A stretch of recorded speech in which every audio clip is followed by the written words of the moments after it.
China says its economy is back on track. It says it's the only country that will show some economic growth by the end of this financial year. Chinese exporters are doing record business. Chinese pharma giants are selling vaccines. It's a win-win story with lots of money flowing in. But scratch the surface and you'll find a glaring crisis. If so much money is indeed flowing in, where is it going?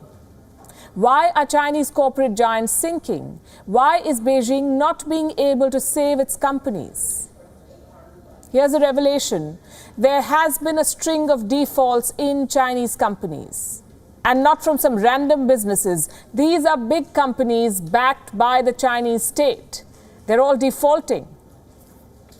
They've not been able to pay back more than $6 billion this year. You heard that figure right, $6 billion this year. That is 40 billion yuan in bad loans. The lenders have not got their money back.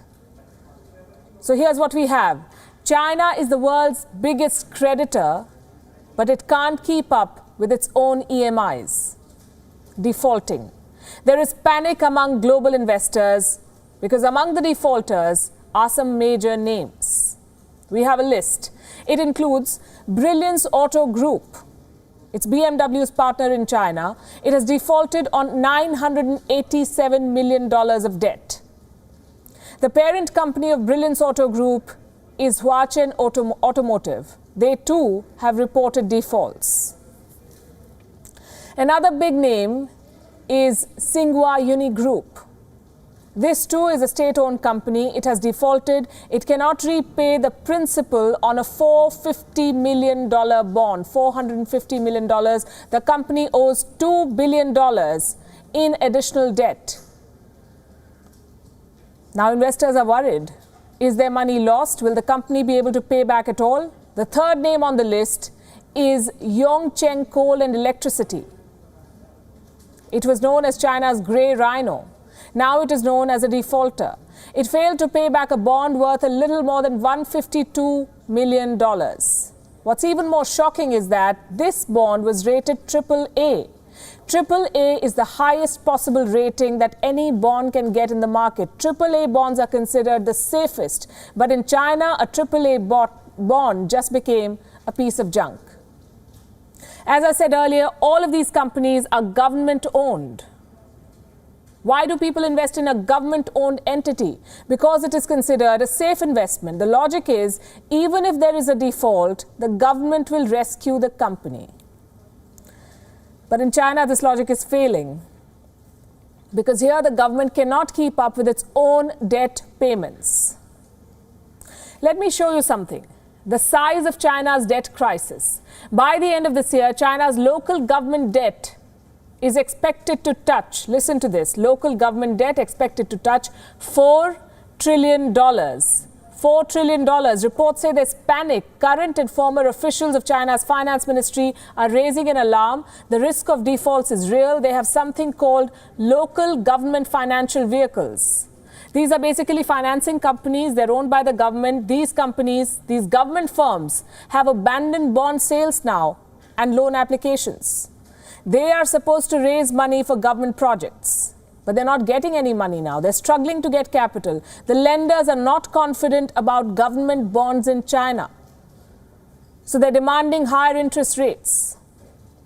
Do you know what all of this means? It means the money is drying up. Lenders are losing faith in China's ability to repay. The popular perception is that China is flush with cash.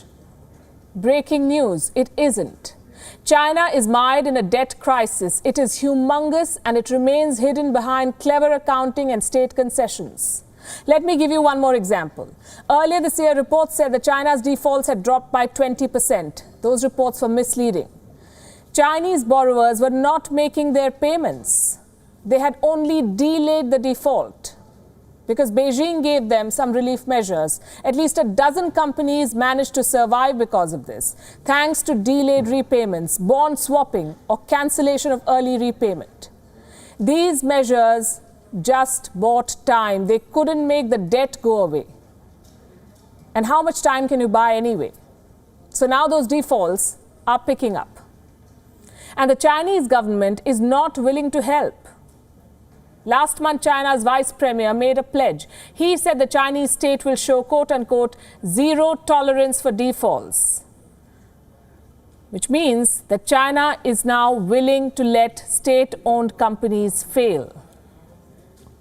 And it's already happening, by the way. In 2020, 10 state-owned enterprises defaulted on bonds worth 54 billion yuan. This was 42% of the total defaults. In the past 5 years, 25 state firms defaulted on a little more than 156 billion worth of bonds, billion yuan. So you see how much this crisis has grown from 33% in 5 years to 42% in 1 year. That is the extent of China's debt crisis. Why should you care? Because it will reach you. China's financial tremors will affect the whole world.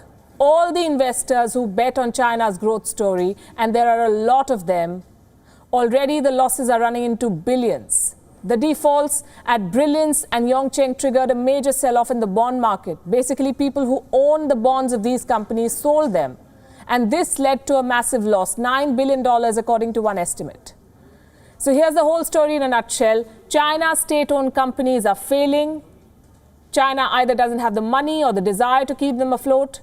And this disaster will hit the whole world. Thank you for watching Gravitas on WION's YouTube channel. If you want to stay up to date with what's happening around the world, then subscribe to our channel and don't forget to like and share. Thank you very much for watching WION. World is One.